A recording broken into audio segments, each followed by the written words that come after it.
Greetings, flesh creatures.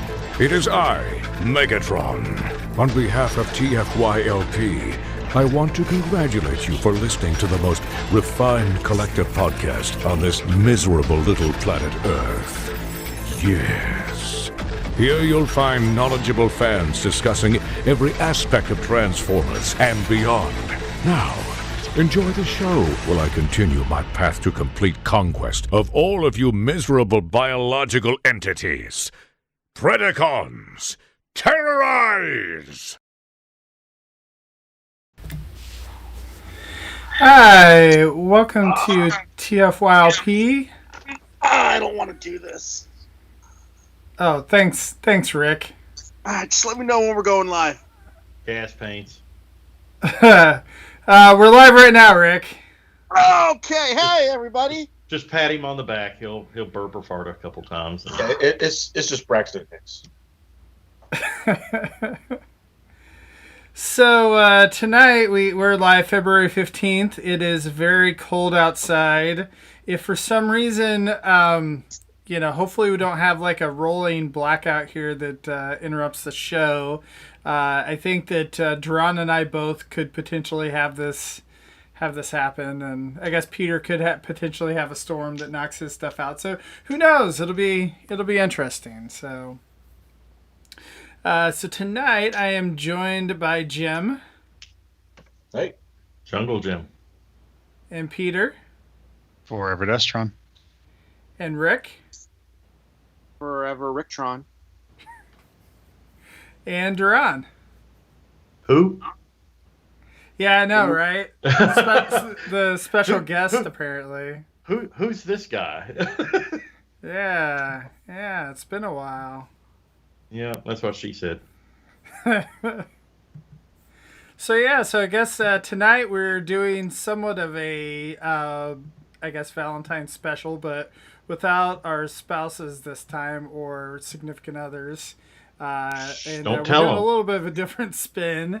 Kind of trying to, how do we balance our collections and our regular lives and relationships and all that type of thing, because that's something that does come up, just in general with the fandom, and so I thought it'd be an interesting topic to cover tonight. So. Indeed. So, I don't know who wants to start off, if anyone wants to steer this conversation one way or another. Let's let the new guy go first. Yeah, Jim. nice. No, it's actually possible, but it's not always easy.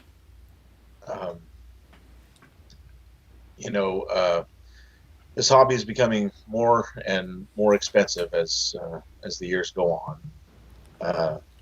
due to changes in material costs and packaging and other such factors. Rent and other bills, in life tend to keep going up too.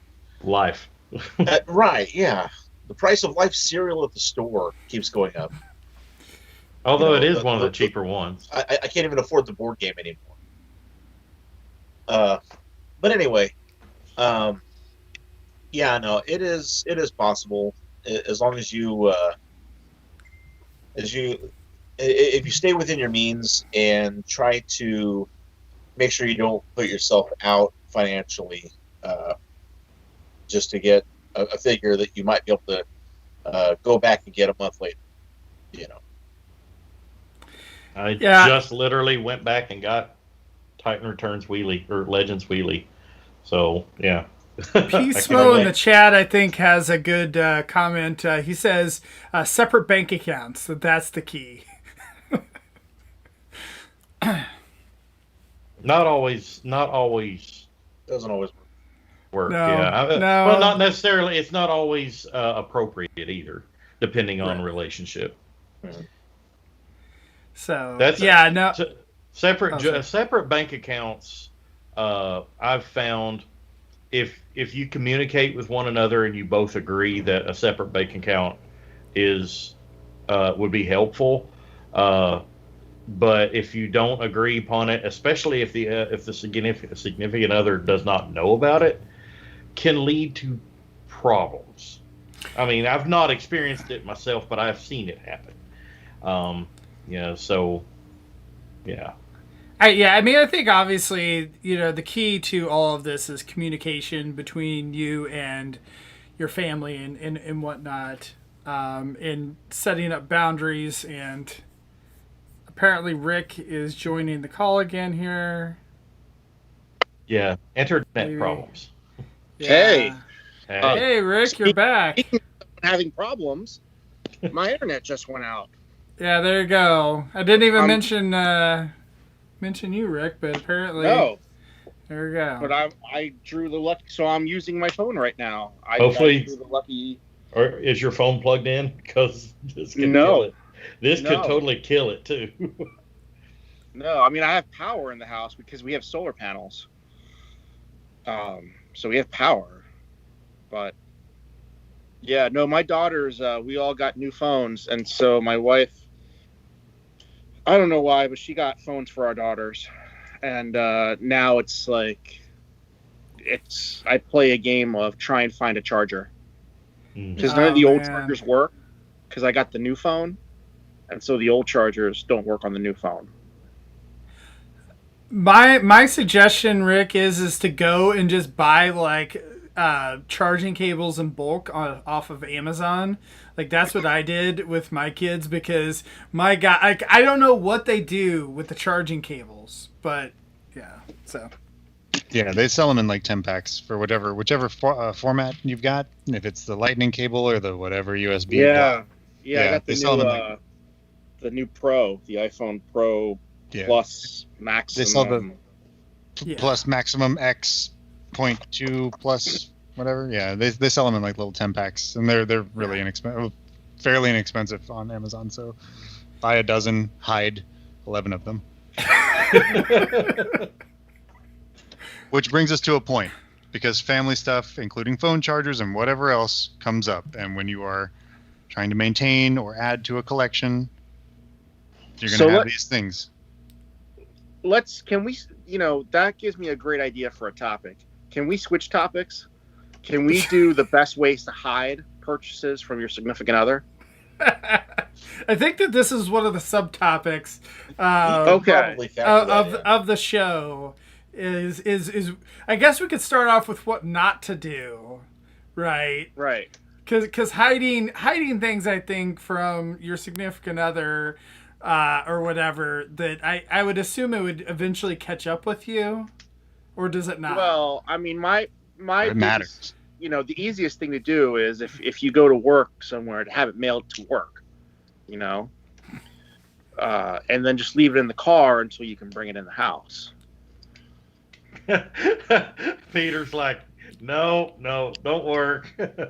I've never tried it. I've never had to. Yeah, I lost a few marriages over that. I didn't lose any marriages over that. I lost a few marriages for other things, but one of them, the first one, it was a bait and switch situation.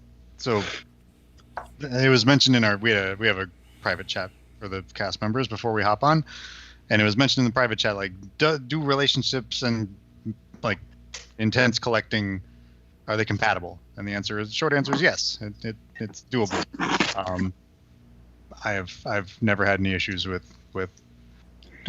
finding connections or whatever. Well, you've got to have somebody that is willing to accept you as a collector too. Which brings me to my point. So you say first and foremost, but there's always like the bait and switch possibility. I got married to someone. Oh, I love that you're a collector and you've got a passion for these things, and that's wonderful. And it's so blah blah blah, whatever the hell. We get married, and immediately it was like, you're done with those robots. You're done with that shit, and I'm not working anymore. And you need to sell your robots to support us. And I was like, wait, that's not what we discussed before we got married. That's not cool. So that was not fun. And then split. And, stuff involved. But Yeah, it was a thing, and that was the only time I ever tried to hide purchases. I mean, I owned up to them because we had a joint bank account, and I purchased whatever I want because I was the only one working. So I do what I want, and even that got me in trouble. So I resolved not to do any of that again. Honest, upfront communication, like Lucas was saying, like we've all echoed. Don't hide what you're doing. Don't hide that you're collecting. Don't hide the level at which you collect, which I didn't. I didn't hide the level at which I collect. I was, just. I've been doing this for a million billion years, just like all of us, and own it, and run with it. So it sounds to me like the biggest thing there would be trust in the relationship. That's a big one. Yep. A mutual trust. For that situation, yeah. Or getting someone to settle for you. Find someone who's so desperate for love that they'll settle for a Transformers collector. Well, see, 3 relationships ago, I was with someone that, whenever we first started dating, she was very much, oh, I love the fact that you're a geek and that you love to collect and everything, and oh, they're so cool. It's great, much like what Peter was saying. And then the more serious we got into the relationship, and we had been living together for a while, and it got to the point where she's like, I wish you would stop doing that stuff. Why don't you, again, like what Peter said, you need to start selling that stuff because you're not making enough at work. And mind you, she was not working at all. She was sitting on her duff at home, fully capable of working. She said, well, I'm disabled. No, you're not disabled. You can get a desk job somewhere. It's and it was, she just didn't want to work. And because I didn't make enough, she's like, well, you need to sell toys to supplement what you make. And it was just horrible. And I'm glad that relationship ended, because it wasn't over toys. It was over basically her infidelity. Let's be frank here. But at the same time, it was a violation of the trust that I thought that we had built our relationship upon. And then I fast forward to Melissa. Everyone's familiar with Melissa. She's actually been on this show before, twice, actually. And out of all the girls that I've ever dated for a long term, she was probably the most accepting of it. That's not saying that the hobby never got in the way sometimes and caused some issues, but she accepted the fact that I was a collector and did not try to push me away from it. And you gotta find somebody that's at least like that. This is starting to sound like an AA meeting. Yeah. I mean, that's what this is starting to sound like. Yeah. I mean, I do think it's so that others can accept you too. Yeah. I do think, though, I mean, it's important to kind of just be on the same page, and also that includes budget as well. But, I think that, again, like, real life stuff comes first. So it's kind of like one of those things, like, Rick was saying, it's like, oh, crap, like, it's time to upgrade the phone. So, maybe the budget, for the month takes a hit because, the phones are in order, just whatever it may be, like whatever life stuff comes up. Kids happen, medical stuff happens. You should always pay the bills first before you buy stuff. Right. Absolutely. Right. So I'm not condoning don't pay your bills to buy toys. No, I've never done that before in my life. But Ever. I mean, it's okay to get yourself an extra birthday present for yourself. If it's in the budget, if you can make that allowance to yourself, you have to make sure everything else is covered. Well, plenty of places buy plasma. The thing is, though, it's not always about money. Though whenever you're in this hobby, or any hobby for that matter, it's not always about money. It's about the time that you put into it. How much time do you put into this hobby? And like I alluded to with Melissa, the time that I put into the hobby was the issue that we ran into. It wasn't the fact that I was in the hobby. It's just that so much time, like the podcast took a lot of time every week. And then, I do photography. That takes a lot of time. And just and if I'm with my friends, like with Orson or somebody, or going to a convention, that's taking time away unless she comes along. That's taking time away from the relationship, So it's not always about money. Yeah. And I mean, that's the thing that's kind of tough as well. I mean, that's part of the reason why we do podcast at 8:30, 9:30 or whatever is usually it's like putting the kids to bed, all that type of thing. The wife is, in watching whatever TV show on Netflix or something while I'm doing this. So it doesn't get in the way. But I mean, it can be tough. And I mean, there's times where you have to kind of take a step back on some of that stuff because it's like, oh, well, we have to cancel the show this week because, whatever, something comes up or, whatever kind of stuff for the family. So, I mean, I think that's really the biggest thing is, making sure that your priority is not your collecting, that it is, your family and other obligations. Well, careful how you say it. Yeah, true.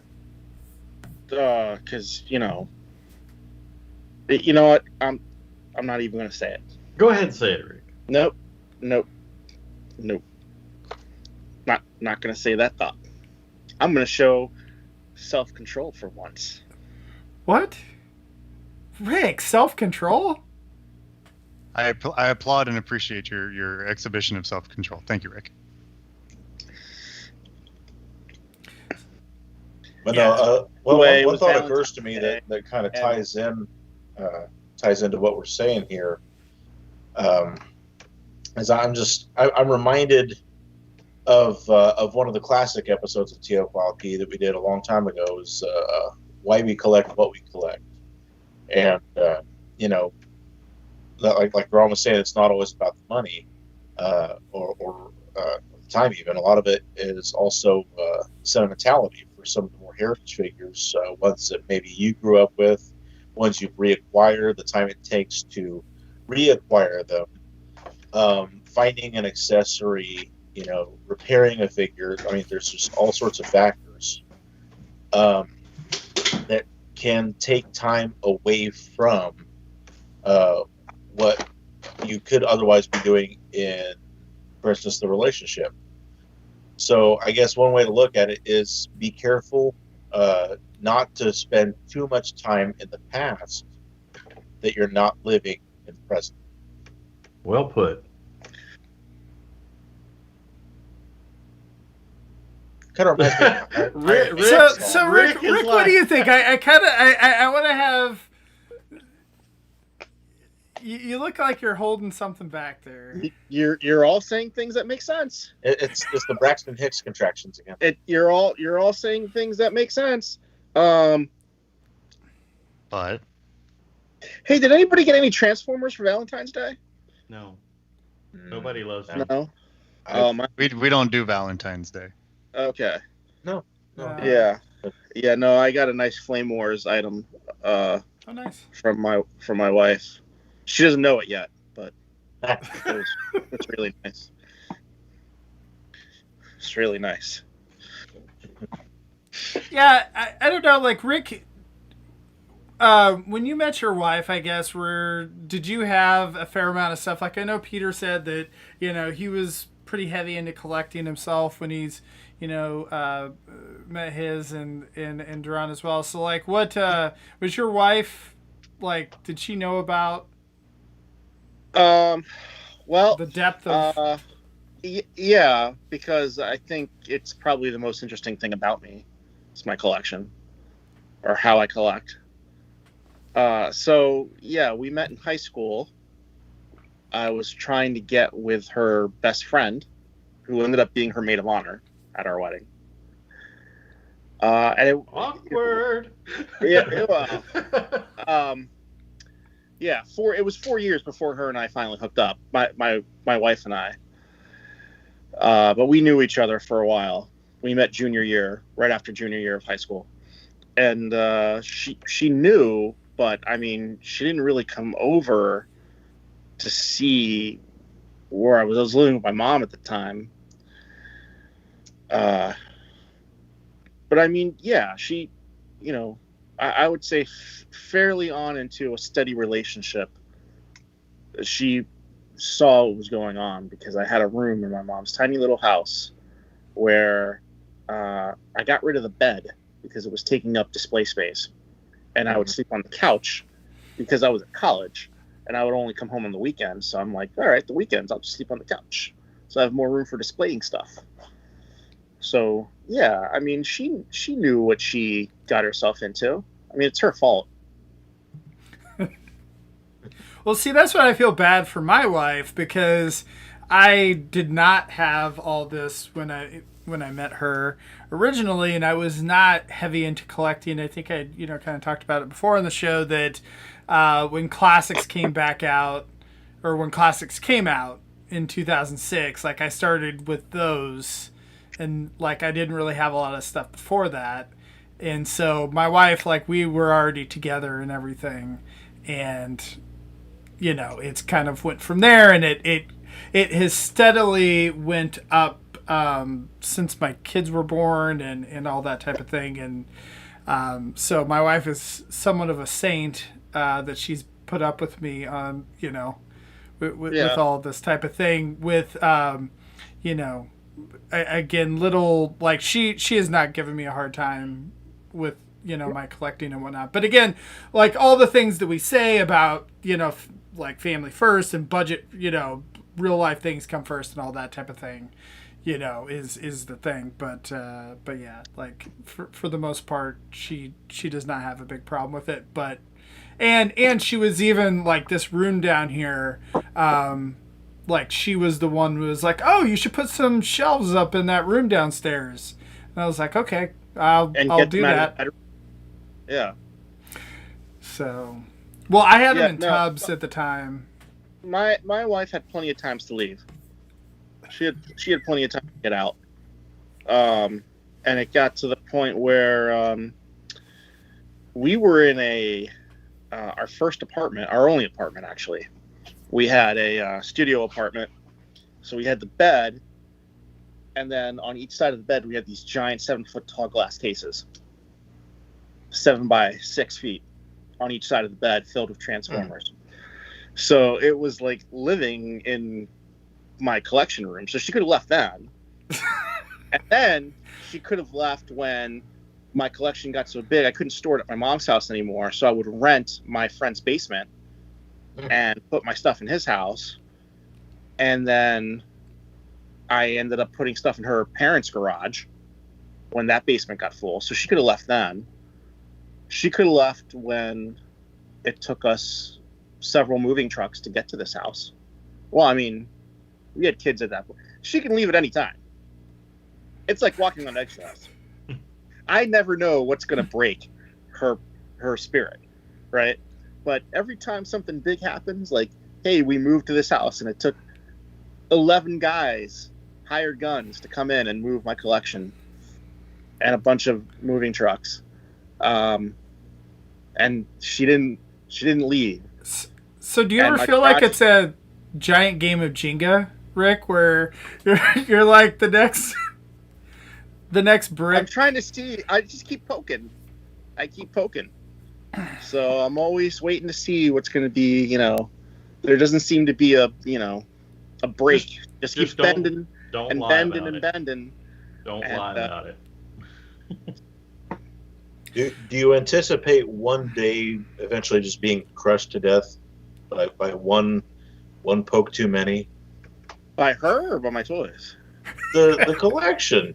I was gonna say, like Jenga, all the stuff that accidentally falls over. One too many times, and here it all shelf. Comes down No. I think that would be an appropriate way for me to die. Well, see, but now you have here's the thing. Here's the thing with Rick's collection, and mass, a black hole is like whenever a sun implodes upon itself, to where it is so compact and there's so much density in one spot that it starts sucking in everything all around it, and it starts to warp. Eventually, Rick's collection will stop sucking in everything around it, and time will stand still because of his collection. I can only hope that happens so that I can stop collecting. But she's like, "Don't you have enough? Can't you just stop?" I'm like, "Well, I can stop at any point. I can stop at any time. Well, I can stop whenever I want to." What any addict will say. Yeah, I can stop any time. But then So Ron in the controllers. chat asked a good question. You He says, can't waste time with your collection if time doesn't exist. Time's a man-made concept anyway, There you go. like So- marriage or restraining orders. Ron asked a good question in the chat. He says, do your significant others have hobbies themselves that they collect? Or Hold whatever. on. If it may be collecting, doing things, whatever may be. Hold on a second. Hey, honey. Honey. Oh, that's right. I don't have a significant other. Never mind. Forever alone. I assume he was talking to his reflection there behind the cage. Yeah, no. My wife has no hobbies, no interest. She likes to play the piano every now and again. If anything, her hobby includes selling as much furniture as she can in our house so that we are a minimalist house. I mean, you walk into our house, you can't tell that there's, that I live here. But as soon as you open the door, You live in the basement, so It's like one of those model homes. That's like sparsely decorated. And it is. She doesn't like stuff on the walls. There's very few things on the walls. Everything is in its place. If I leave something out, she's like, "Really?" I'm like, "Yeah, I'm just going up to get a drink." does she avoid the collection room like a plague? Absolutely. I need her help in order for her to, like, "Hey, I need to move something. I need your help. Can you please come down?" And then she'll come down. But I need her help. Yeah. She doesn't. I think my wife has been in this house almost 5 years. I think she's been down here less than 10 times. Wow. So opposites attract, I guess, huh? Yeah. Sure. It just goes to prove that you don't have to be identical people. I've got friends of mine that, they don't understand why I collect, and whenever I explain it, they still don't understand. But it's okay. They don't have to join in my collection. They don't have to understand it. Just let me be me.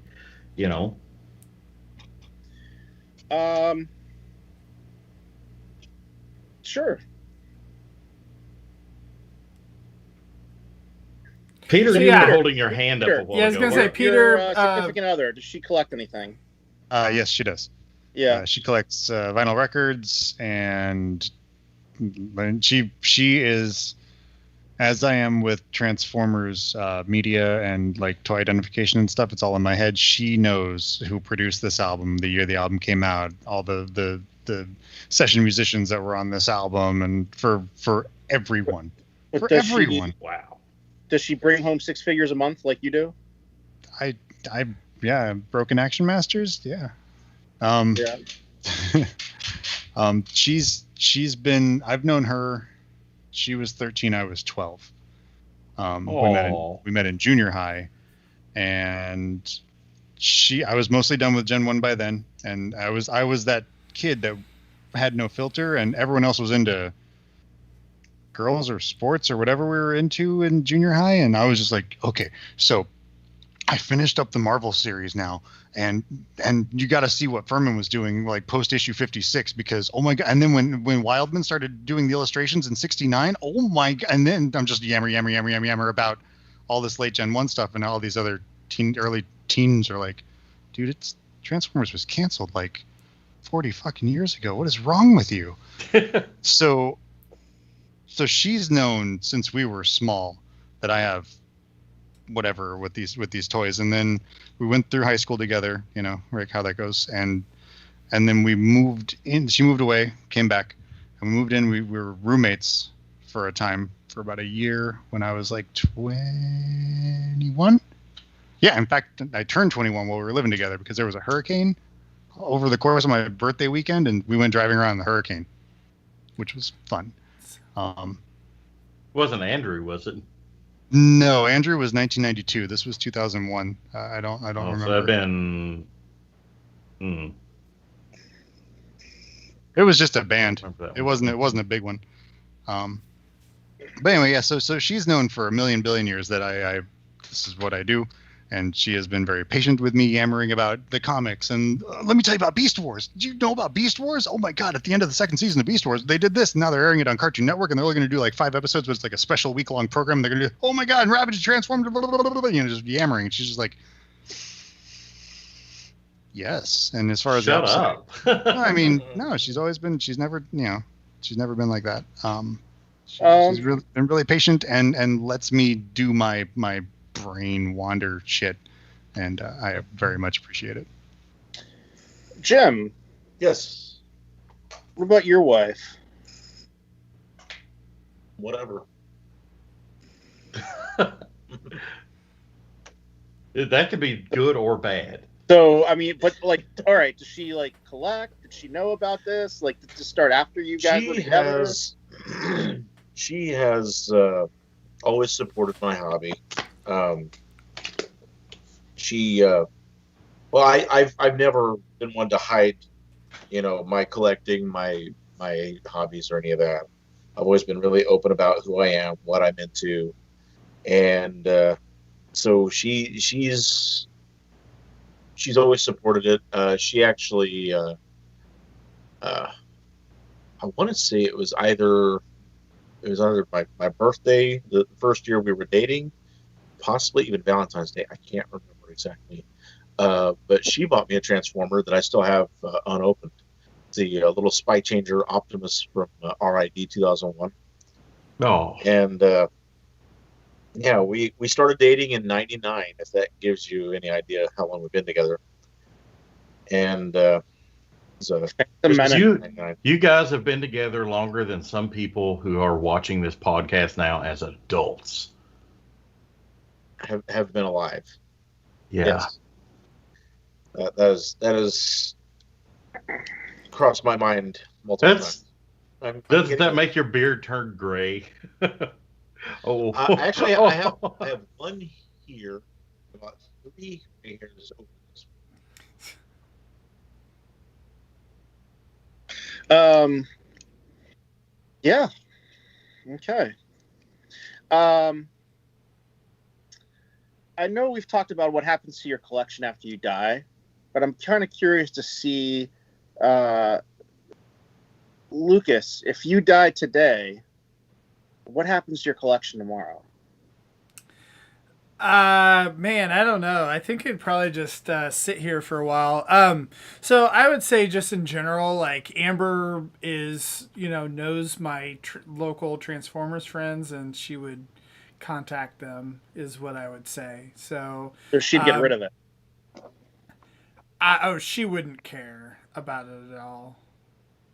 Okay. Yeah, like there would be like I could see where she might keep some stuff for sentimentality reasons, just of like, oh, this, would represent me kind of thing. But yeah, like the majority of it, I think.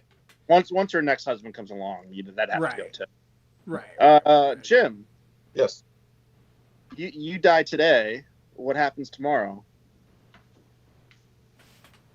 Well, that's my secret. Is I die every day. I'm used to it. Yeah.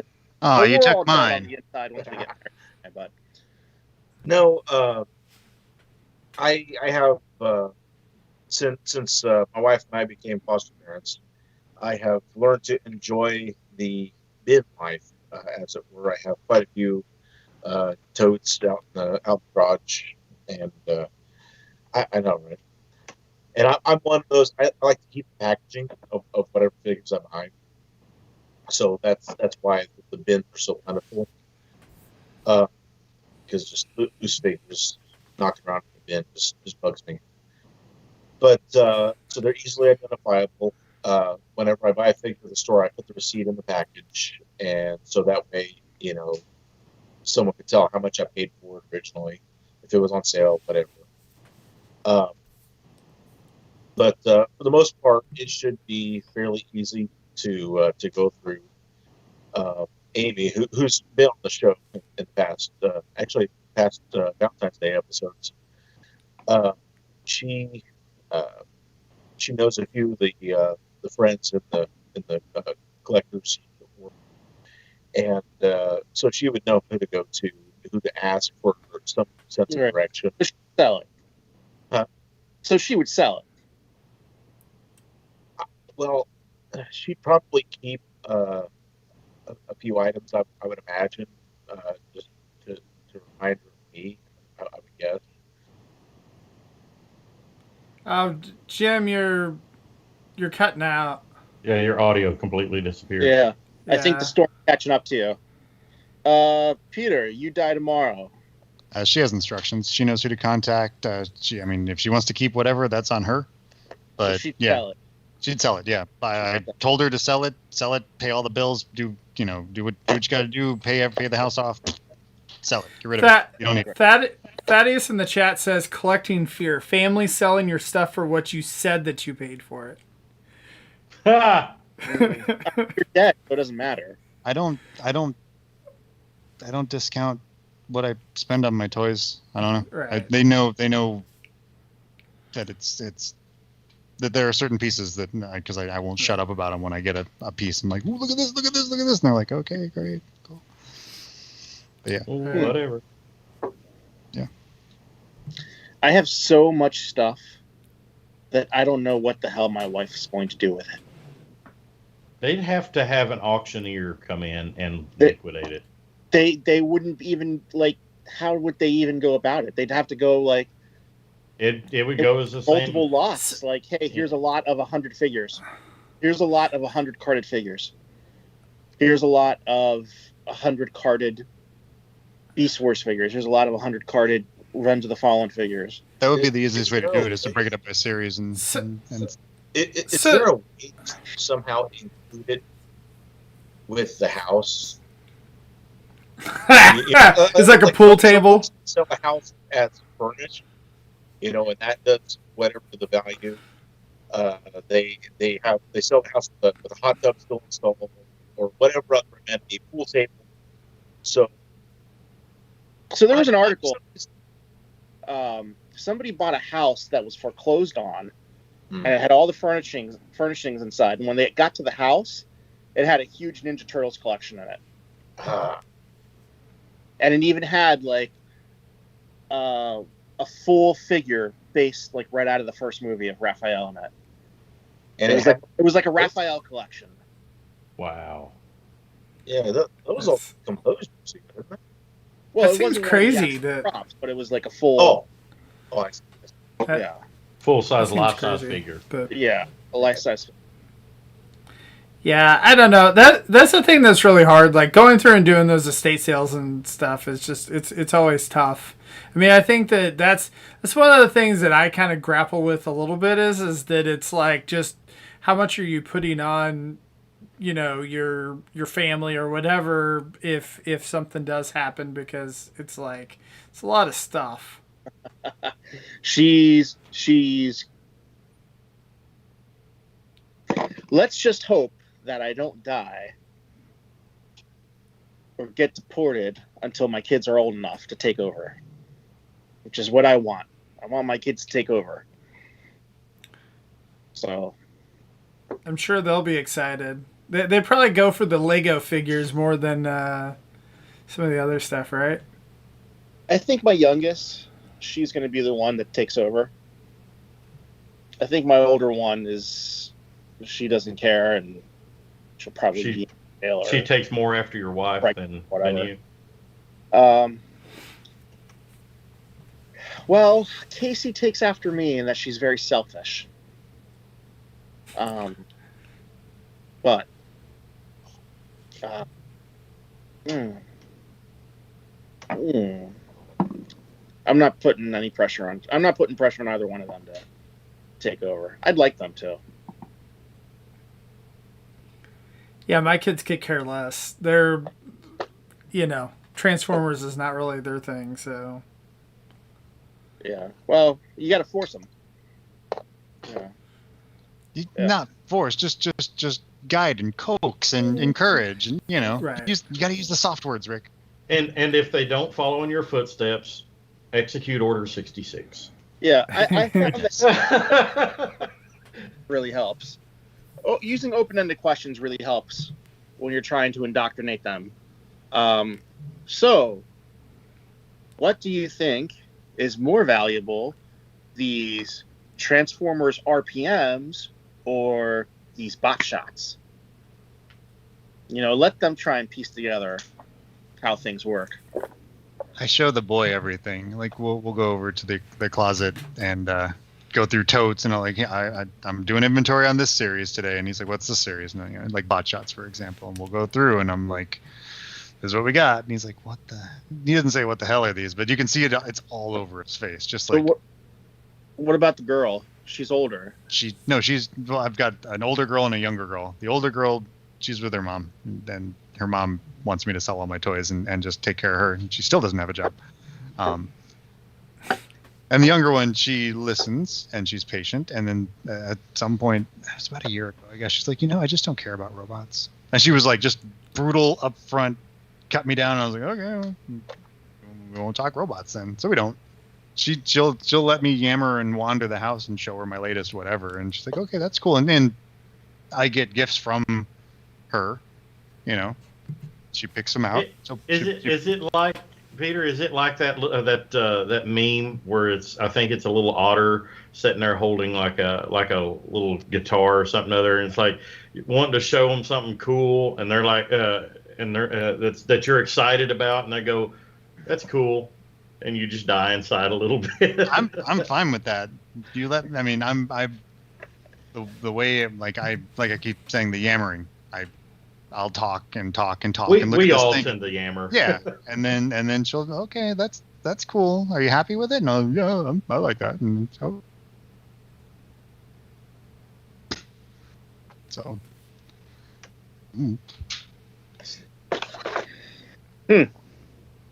what was with the potato head, Rick?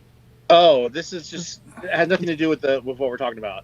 It's baby Bumblespud. No, I just saw this on it's got these display racks with peg hooks, and this one's all movie stuff. And I saw this sitting there, and I'm like, that doesn't belong there. And then I realized I didn't even know that existed. Those were in post Thanksgiving, those big cardboard Walmart rack trough things that they put in the aisles. Yeah. And they had like Captain America and Spider-Man and Bumblebee and Optimus, and they were just all little small simple ones. Yeah, I've got the Grimlock carded, which. Yeah. And then I didn't realize I had a Bumblebee. And there's a Starscream floating around too, in a couple different variations, I think.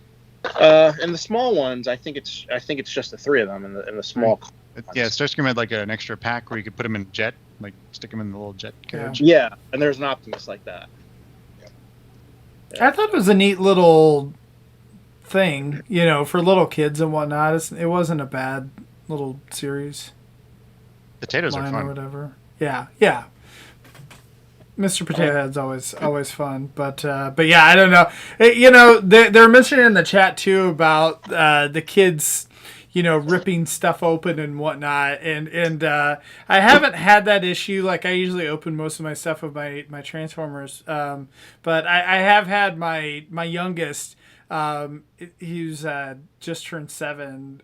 He's ripped open some Star Wars stuff. Like I had some stuff that I was considering selling. So I kind of had it in my sales bin, and he rummaged through and ripped it all open, and I was like, all right, well, I guess we're not gonna. I mean, it wasn't anything that was expensive, so. Yeah. But I was like, all right, well, I guess I'll have to have a chat with him about not doing that. Yeah. And I guess we're not selling this stuff, but. Peter, here's something. Do you have the Transformers the movie icing coloring set? I do not. Mm. I have a cake set, but I don't have icing coloring set. Ooh. Ooh. You don't have it all then. Oh, I never said I had it all. I'm just, I strive for all. See, I was thinking about this, about like those McDonald's Transformers that came up that Rick, you're showing off that play card you had, and we were kind of talking about some of those figures and whatnot, right? And the fact that like a lot of this stuff, I just wonder that if you're not into collecting and whatnot, like what people think about that you're like, why do you have that? Like someone comes over my house and they see a McDonald's display piece framed professionally and they go, what is this? Why do you have this? And they do that. Yeah.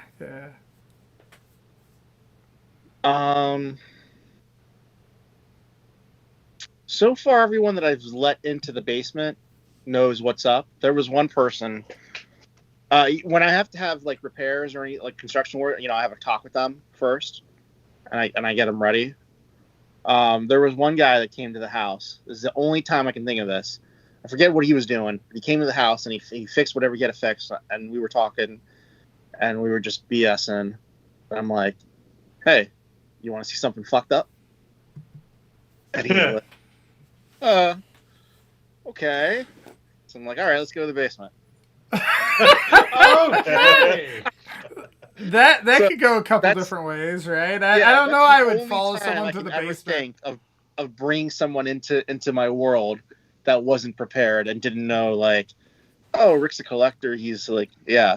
So the guy came in. It was just, I love that look on their faces. It's like getting to watch like the Avengers in the theater and hearing everyone's reaction. That's what that face. Well, what was his reaction like?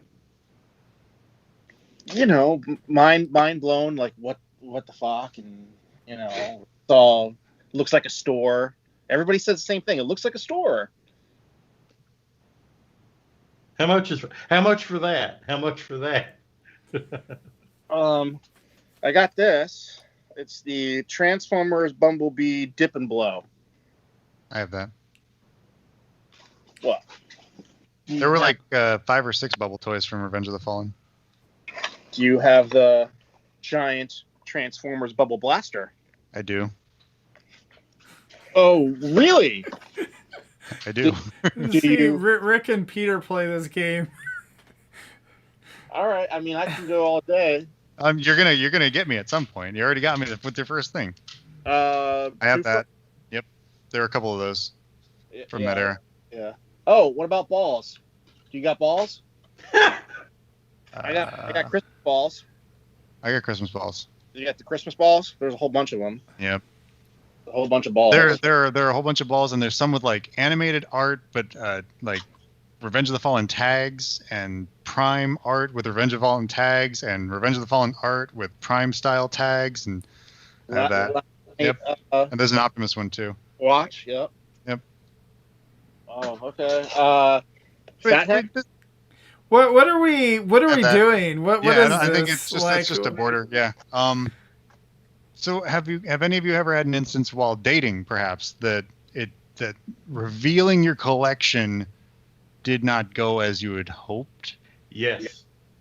Please tell us, Duran. Yeah. This was before I met the one that I was talking about earlier. That was like, oh, it's all cool and everything, and then later on revealed that she was not cool with it. There was a woman I dated after my wife and I split. We dated for about a week, and at that point I was like, I hadn't really mentioned that I was a collector, because I didn't want that to be about, like one of the first things. Oh yeah, by the way. Which actually now I think it's probably one of the first things you should mention. I want to piggyback off of that once you're done. Go ahead. Okay. Especially whenever it's something that's so important to us as collectors, But I didn't really mention it up front. I have other interests and stuff, and we were talking about that. Well, I was staying with Insane Galvatron, Greg Metcalf at the time, and she came over one afternoon, and at the time I didn't have a whole lot. I just had 2 bookshelves, 2 of the Walmart bookshelves set up there. I didn't have any glass cases at that time, and I had maybe 100 figures, and that's all I had to my whole collection. Maybe 100 figures on those shelves. Some of them boxed, some of them loose, And she walked in and saw those, and was immediately weirded out by it. She was like, "Why do you have a bunch of toys?" And I said, "Well, that's my hobby. That's what I collect. I'm interested in a lot of things, and that's one of the things that I'm interested in." I said, "I used to have way more." I said, "I used to have 4,000-5,000 toys, along those lines." And I said, "That's what's left out of it right now." And she's like, "You've got so much." And I'm like, "No, this is not much at all, actually, And she's like, this is just too weird." And I'm like, "Okay, well, have a nice day." And that's exactly what I said. I showed her to the door and let her walk away. Never heard from her again. And as she was going out the door, she's like, "You're choosing toys over me." And I'm like, "Yeah, they were around before you. They'll be around after you. Because if you're not going to accept this as something that I enjoy and as my hobby, then we're not going to get along. So what's the point in continuing this?" Or pretending that you can move forward in a direction where you're like doing the eggshell thing. Yeah. Hmm. So yeah, I have a similar story. I was after divorce number 1.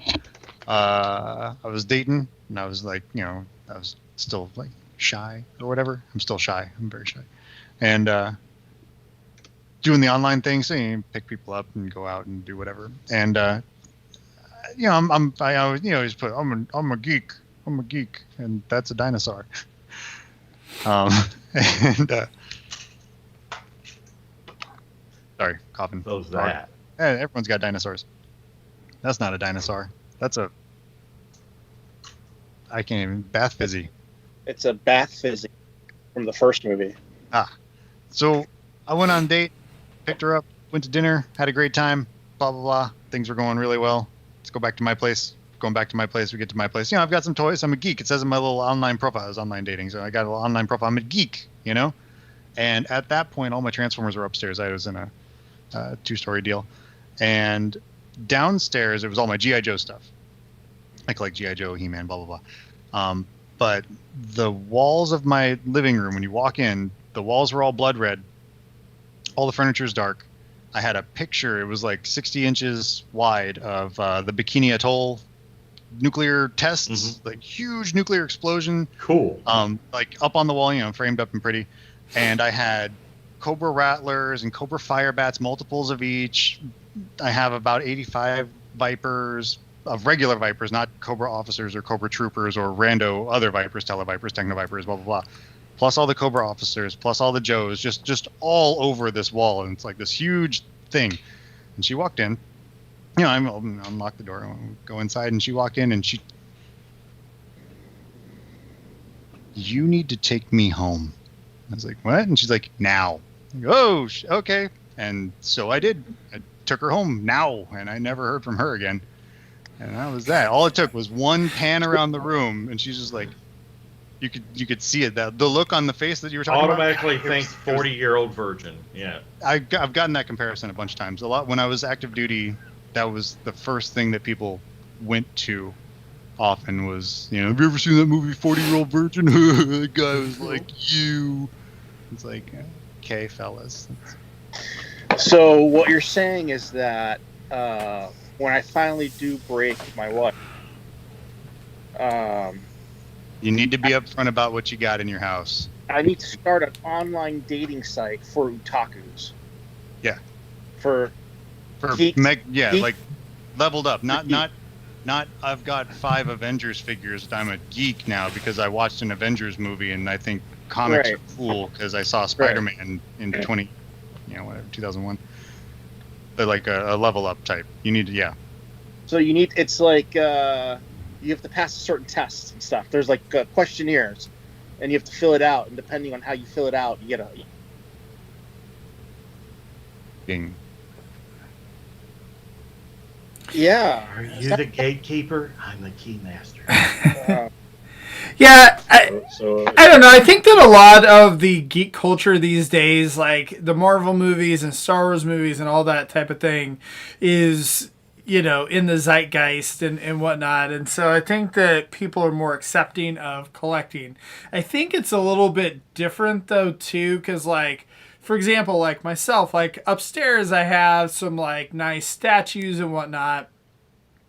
But, like, I don't have a lot of that stuff, and it's really more like if you came down here, you're like, oh, holy shit, like, what do you got there? Kind of thing. It's kind of like what you said, Peter, like your G.I. Joe collection, that you see that and you're just like, She didn't even see the Transformer collection, huh? Yeah, she never I was even gonna got say the that Transformers. was fuller too. But And yeah, so I maybe think the point at that point, like when dating and first date, I need you to understand. I'm a geek. Well, I saw that in your blah blah blah. No. I really I need you to and then that there's a level of weirdness in just saying it like that, which is I don't know. It's amusing. It was You amusing. have to say it like, if we get married, there will be people in cosplay. There will be stormtroopers at the wedding. Well, it's I'll reshare the story whenever I met Melissa. Some people who've watched this show for a long time, they've heard this before, but some new people may not have heard it. Whenever she and I met, we met online, and and I told her right away that look, this is part of my life. This is something that I do. I told her I host a podcast, and that's a big part of my life too. And she's like, yeah, okay. She didn't, and I'm like, and I was like, Peter, no, you've got to understand. This is huge. I said, it's not just something. I said, I don't have like a little bookshelf over in the corner that has just a few things on it. And she's like, okay. Well, the first time she came over to my apartment, I had a 2-bedroom apartment. And at this point, I had graduated from, the Walmart bookshelves to lighted glass shelves. And it had its own room. Everything was in this one room. And I had it to where whenever I flipped on the light switch, and Jim may remember this whenever you came to my apartment that time, you flipped on the light switch, all the display lights, everything come on all at once. It was like, and whenever we came to the door, I told her, I said, this is going to be a make or break moment. I said, I want your honest opinion.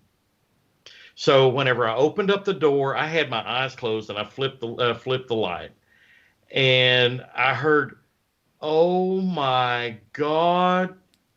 And I'm like, oh. And she goes, "This is awesome." I knew right then, this is going to go somewhere. Because she walked in and she's like, I don't know any of these characters. I know Optimus Prime.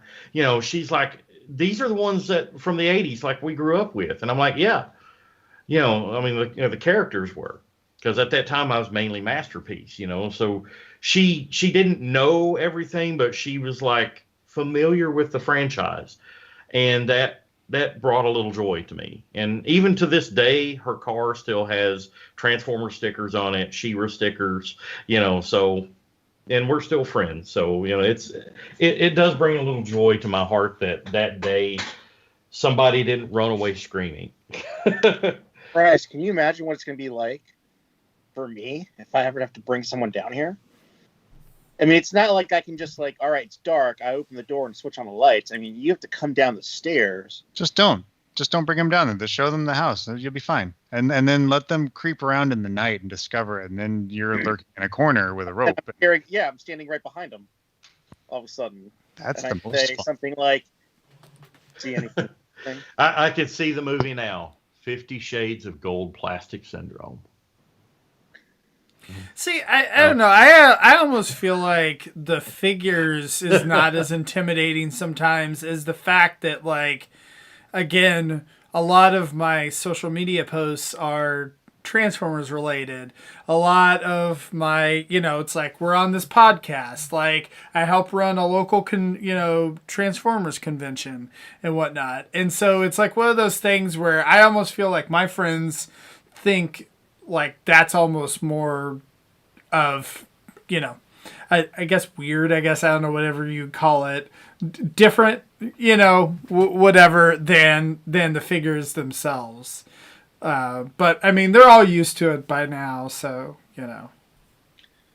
Have you guys ever run into the situation where you tell someone, "Oh yeah, I'm into Transformers," and they say, "Oh, model trains, electrical transformers, stuff like that"?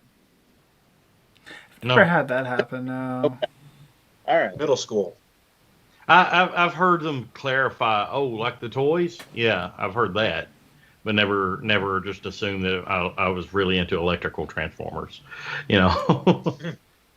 I think the thing though that whenever you meet someone, or even if you're even when you're with someone, again, going off what Lucas said, it's not always about the toys itself. We look at ourselves as a human being and a person, and a lot of it is the mentality. A lot of it is the mentality of being a hobbyist, a collector, and I think that is where a lot of like the 40-year-old virgin stigma comes from. Again, like Peter said, the yammering. We love what we love, and we talk about it a lot, even to people that don't give a damn about what we're talking about. Which can be even more fun. Yeah, I do it at work. I mean, it's like, hey, let me show you what my collection looks like. I got a new display. You want to see it? Well, I don't. For the work stuff, just jumping off of that real quick, I don't show anyone my collection at work. They know I collect toys because I'm constantly bringing stuff in, like whatever I post on my desk spot. Yeah. No, my desk spots. Yeah, that's all stuff like literally at one of my desks in the office. And I line them all up and I show the packages and what they come with. And people, when we did have people in the office, people were like, "Shouldn't you be working?" I'm like, I'm taking a photo of my toys. It's cool. But yeah, so they know, and it's just, and that's another type of relationship that you have to manage when you are a collector at a certain whatever is how you handle your collection at work or you're collecting at work. But sorry, go ahead, finish your thought. Sorry. No, you're fine. It's it's that thing that where our hobby tends to bleed over into other people's lives, and we have that stigma of being a antisocial, which, let's be honest, some of us kind of are, weirdo, for lack of a better term. I've been called weirdo a lot because I love talking about toys. Toys are my hobby, and it's not normal. But then whenever you point out, well, what are you into? Oh, well, I like sports and stuff like that. That's and stuff that's normal. Well, what makes that normal? That's something that you're a fan of, that you're interested in. Why is it different? The only thing that's weird is like when I talk to people about the fact that I'm into Transformers, they always bring up the movies, and so they're like, "Oh, like I loved whatever Transformers movie," and so then they try and talk to me about that, and I'm like, well. That's part of it, but, like Transformers is a lot more and yada, yada. Talking about movies and everything, a guy where I work the other day, I had some problems, and it was the last day that Peter had messaged me and talked to me about some things. and I was having some difficulties. And I took a day off from work, and then the next day I come in.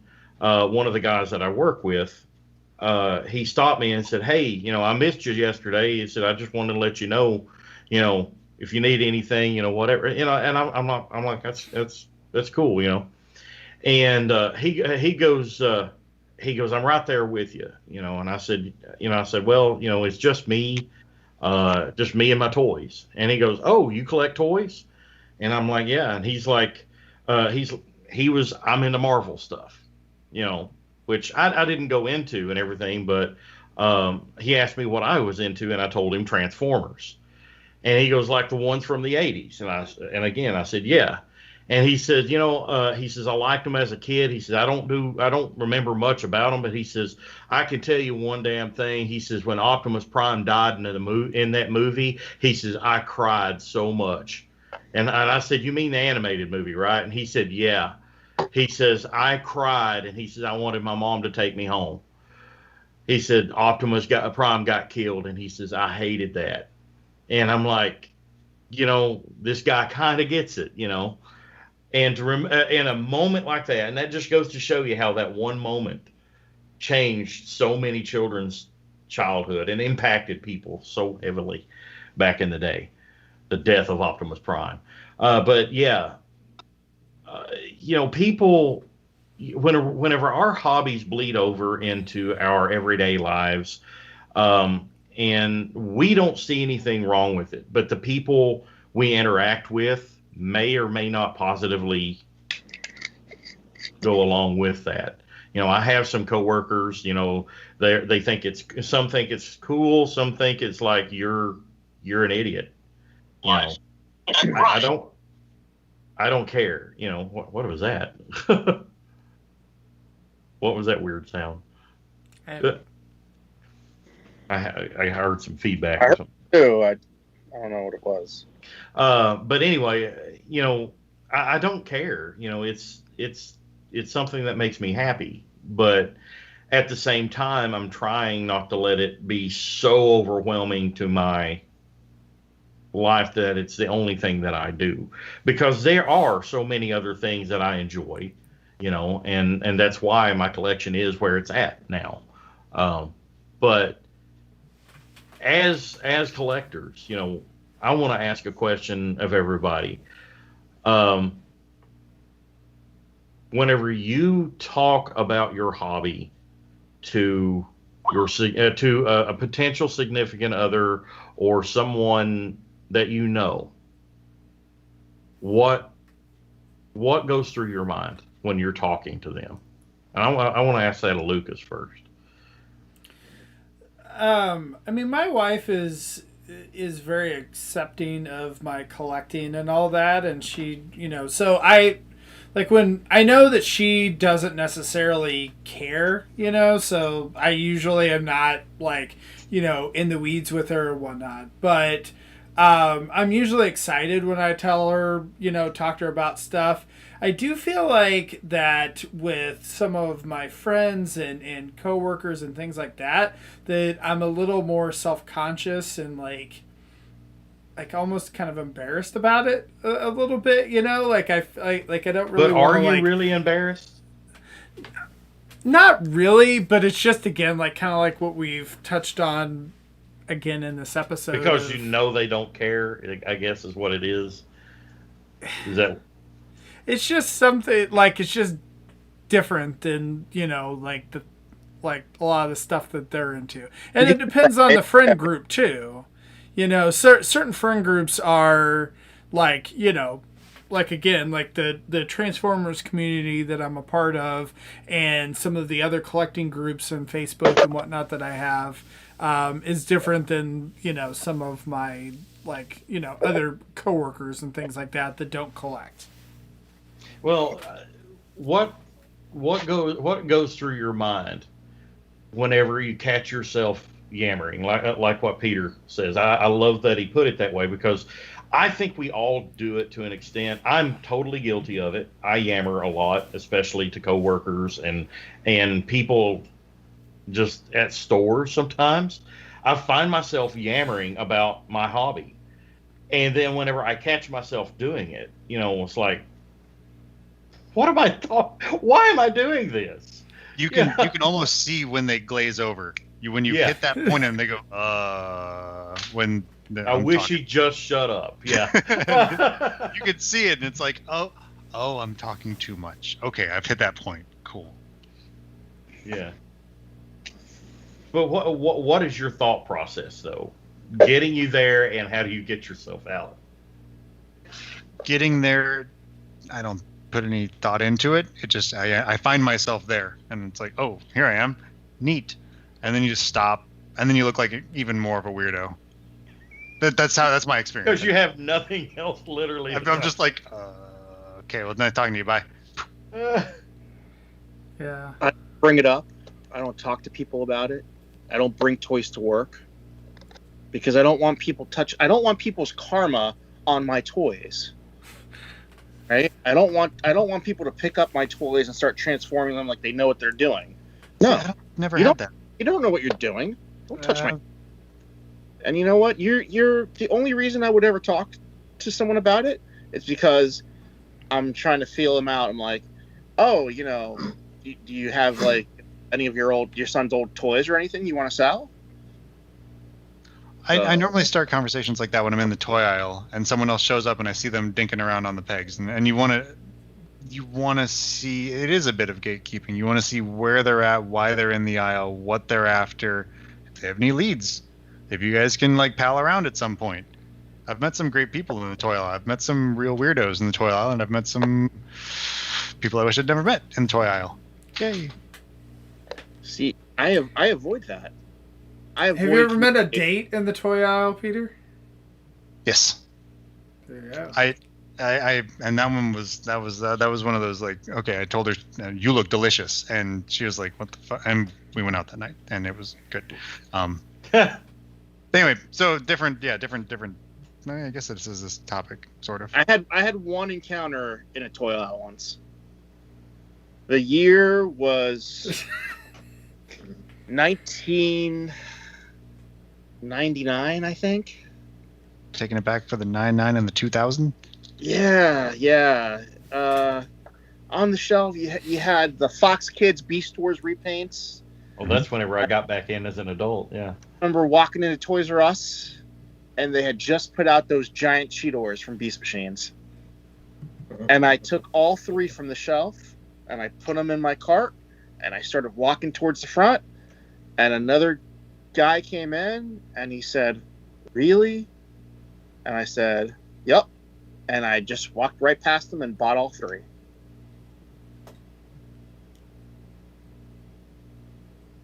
Fuck. Didn't leave any for Dawn. What about you, Jim? I still have two of those Cheetos. Oh, do you? You should send one of them to Headmaster Dawn. I have a sealed one set aside for him one day.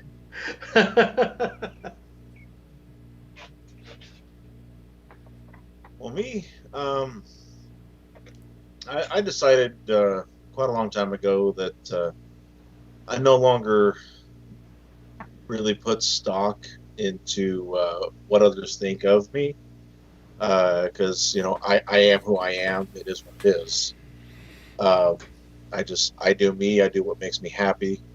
But I don't hide my hobby. I have brought it up in conversation, like if there's someone newly hired at work and I'm training them or whatever, we talk about just different odds and ends things, just small talk, and usually ends up coming up one way or another. And every once in a while it'll get into an in-depth discussion, but other times it'll just be a passing mention, and then we'll move on to other topics. But I've not really got much, if any, static that I can really think of. Really not since high school. That's been 20 years ago this year. So, I mean, at the end of the day, I get to clock out, go home, and go back to my place of zen and peace. Don't really have to worry about what they do or don't think of me.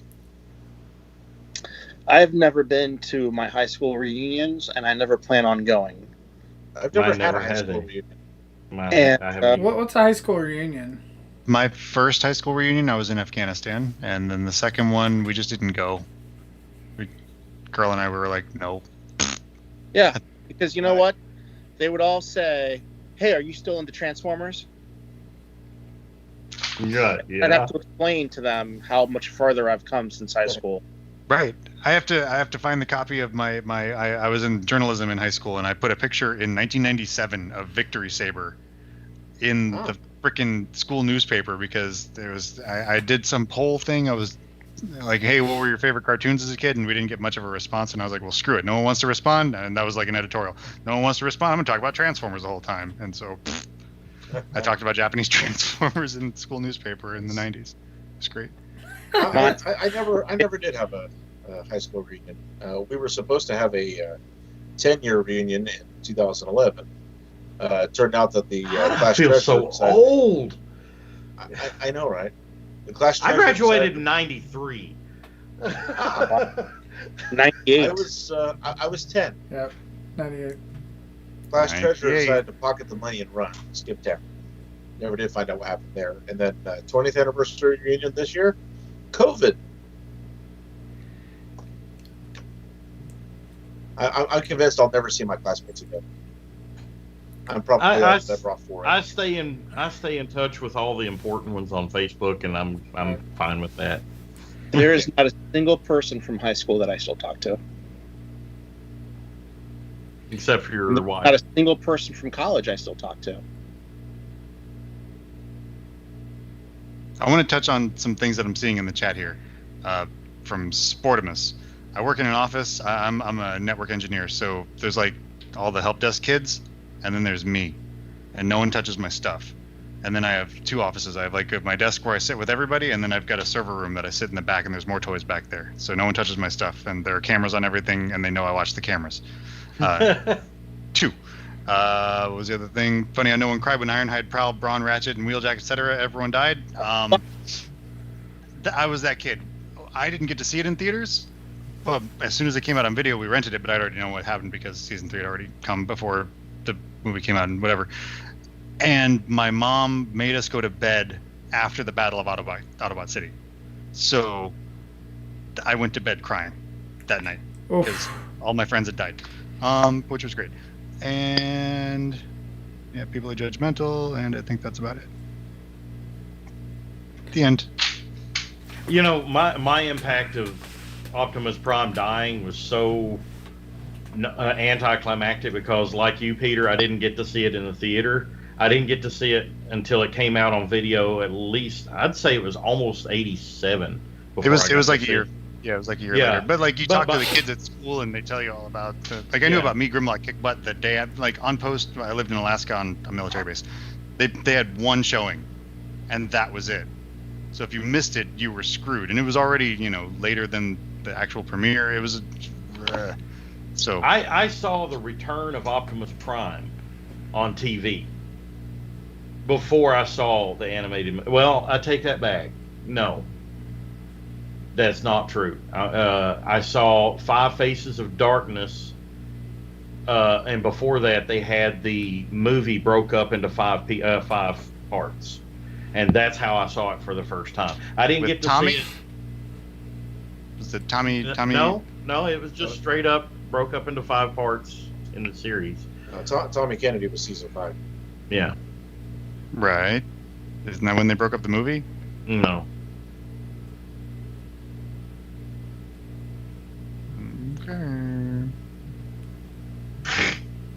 I mean, they may have included it with the other episodes. At this point, though, I think I'd seen that Optimus Prime was going to be revived or something, and so his death really didn't have as much an impact on me as if I'd seen it like fresh, Plus, again, like you said, some of it had been spoiled by other kids that had seen it.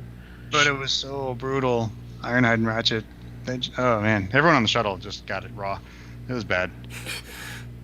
It was rough. I was sad. Anyway. But yeah, I think overall, Jay, had a good point. He said that collecting gives him peace, and I think that that's a lot of us, like it does. It completes us. It, is a big part of our life and all that type of thing. And so I think that like if you don't have someone, other people in your life that are willing to support that, I mean, it's just not. Like you need to find those kind of people, connect with those kind of people, those people that accept you for who you are, and you're collecting and all that. So, I remember telling people, you know what? So what if I spend my money on toys? Right? It's not like I'm buying drugs, right? I'm spending money on toys. There was a period from 2001 to 2004 where we did everything. Spend money on drugs, toys, whatever. It's a good time. You get over it. Or you don't. So what you do? I don't know, Rick. It's some. You collect the toys, keep them unopened, keep them sealed. I came graded, drunk one and then night. let them appreciate in value. Then sell them to buy the good drugs. To get the drugs, yeah. Right. Drugs.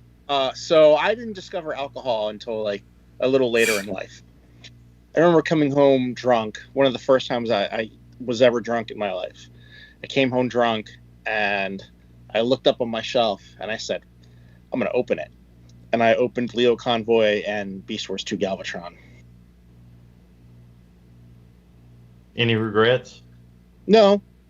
Because I had them for months, and I'm like, oh god, I just want to open these. Now, at that point, did you have one to open and one to keep sealed, or was that that was later on? No, this was before. This was the before time. So with a lot of Japanese stuff, it was a lot harder to get back then in the 90s. So I would just get it, and it would stay sealed. And to this day, I don't have a sealed Leo Convoy or Galvatron. I have the 2-pack sealed, but the head popped off my Galvatron. Just rattling around the box. Oh, yep. That's rough. Yep. That's rough. Toys are plastic crack. To address something said in the chat. Yeah, no, 100%. We get we can get addicted to toys. We absolutely can get addicted to toys. It is so hard to put them down completely. Because they feel safe. One of the things is they feel safe. Yeah. Addiction is addiction. It doesn't matter what it is. Well, it's victory when you find something. The way I described it to my one friend that she still has a problem wrapping her head around why I do it. But I said, look, it's something that I do that I enjoy, and it's both nostalgic and it's also reminds me of a time whenever I didn't have anything to worry about. It's like, I didn't have bills. I didn't have to worry about relationships and things like that. The only thing that I had were my toys.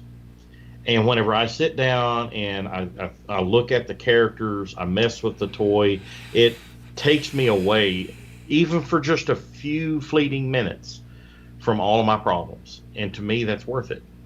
I don't have to have a million toys to do that. Although I'd love to have a million toys. As a collector, I'd love to be where Rick's at. I'd love to have everything. But at the same time, I don't need to have everything, And I look at my little display in there. I've got literally 2 display cases with my whole collection in it. And I'm satisfied with it. I want more, and it will grow, but I'm satisfied with it. And that, to me, that makes it worth it. That makes it worth it. Open it, Rick. I don't think you can have everything, though. You can have almost everything. Is Rick and Peter and whoever else can attest to, Nick and whatnot, that once you come have all close. of it, and I never want the hunt to end. Ever. The hunt will go on until the day I die. So many people have come and gone, and They got married and they're gone. They have kids and they're gone. Motherfucker, I'm still here. The hunt will go on forever. The hunt. I'm the Transformers version of Kraven the Hunter. I've also pointed out to people that have been either confused by my hobby and this is not just significant others or potential significant others, but also people that are friends, that aren't into the hobby.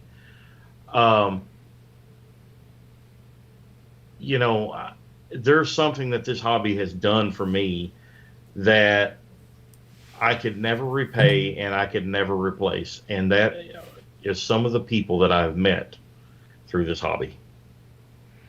Like you guys on here, and it's on this cast. There's a couple cast members I've actually not even met yet. I don't think I've ever actually met Phil. But, you guys, I mean, I have met some of the greatest people I've ever known through this hobby. And you can't replace that. You cannot replace that. You know, to go to conventions and drink. That would be great again. Wasn't that a lot of fun? Going to conventions, yes. Going to convention. I hope that that we're all vaccinated by the fall and that I can go to TFCon. I really would like to. I'd love to go. We'll see how things go. So, well, I guess is there anything else we want to touch on before we wrap up here? No, I think we've touched a lot of things. I know. Fortunately, Rick washed it before he got on.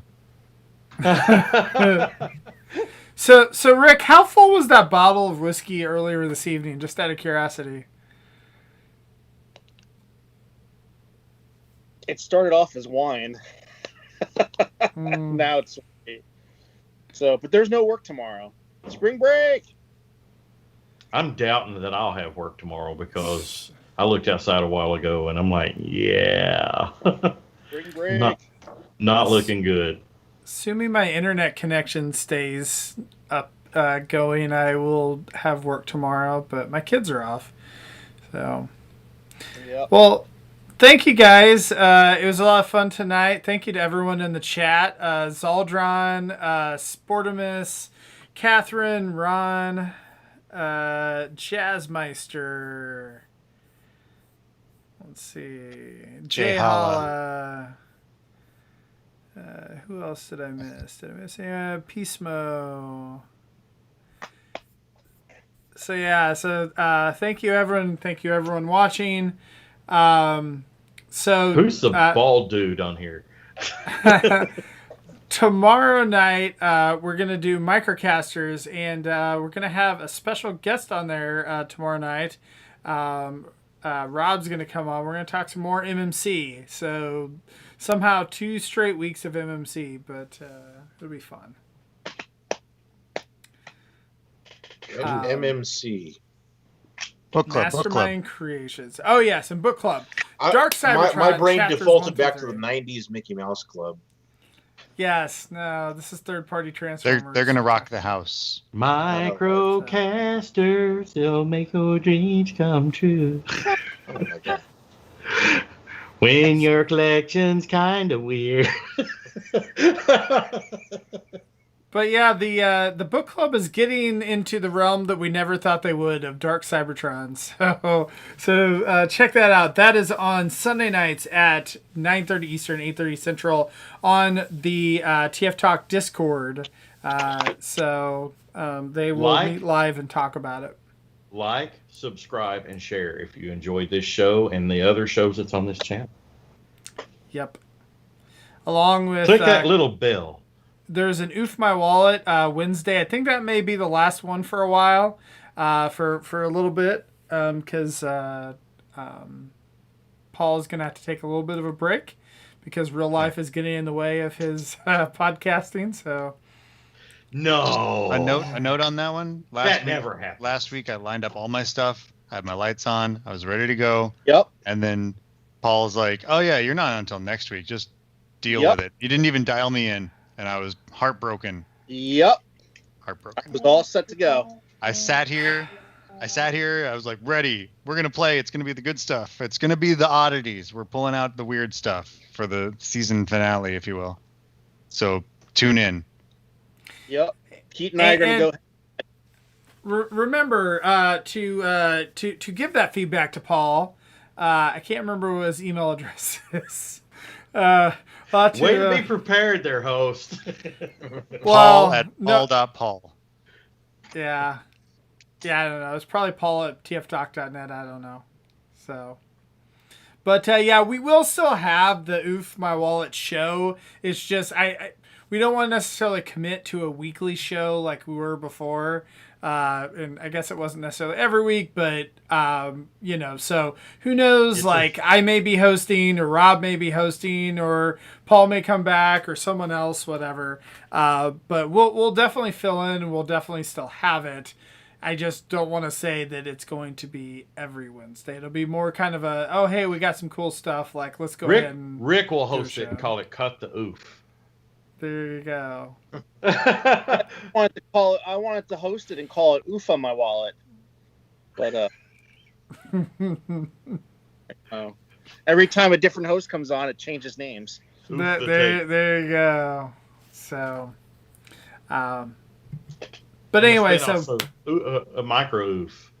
Yeah, so Wednesday we're gonna have an awesome oof. Yes. Peter and I are gonna go head to head in the weird stuff. So what you're saying is it will be oofsome. If all it took was some icing to get Peter. Oh man, I'm all sorts of like, just like that icing. I can't wait. I'm excited. So. Do you go this crazy? Are you G1 Scattershot excited? I got underwear. This is different underwear. Different underwear, not the animated underwear? This is Revenge of the Fallen underwear. I don't have Revenge of the Fallen underwear. There you go. You fucked up.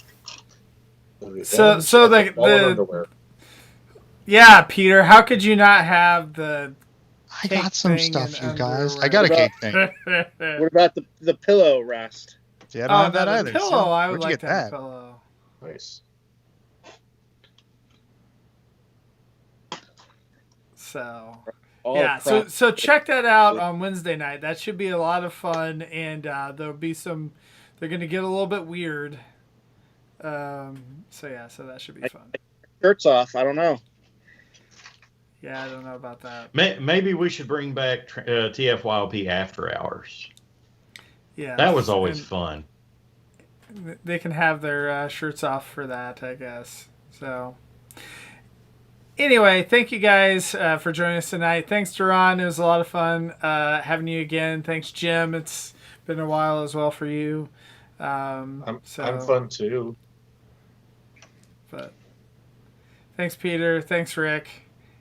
And we will see everyone next week. Peace. Oh, that's